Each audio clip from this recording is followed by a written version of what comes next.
Şurada da var Ömer, bak şu usta. Görüyor musun?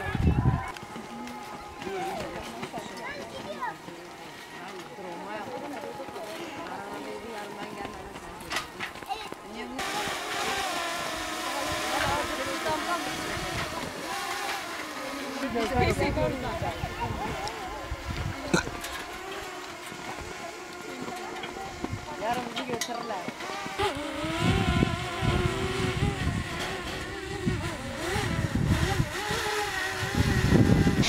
Okula gitmemem benim için çok kötü. Çünkü buralarda fıstık toplamamız lazım. Yani bitirdikten sonra okuluma geri devam edeceğim. Yani buradaki zorluklarla tabii ki de yüzleşiyoruz maalesef. Okula gitmiyorum ama bir hafta sonra falan yeniden okula başlayacağım. Yani şu an ailemle beraber fıstık topluyoruz. Yani öyle nasıl kötü bir şey ama maalesef toplamamız lazım. Zaten daha sonradan dersleri pekiştireceğim yani. Sorun değil benim için bu. Kaçtığım derse sonra tekrardan çalışacağım yani.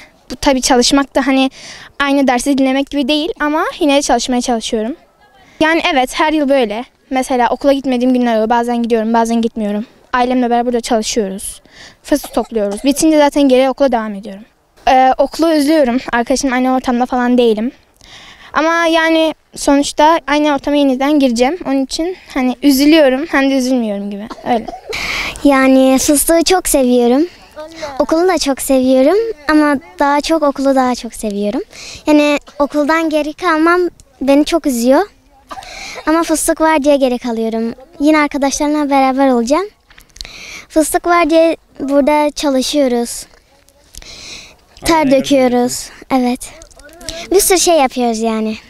Okulu, öğretmenimi, arkadaşlarımı, derslerimi, her şeyi çok özledim.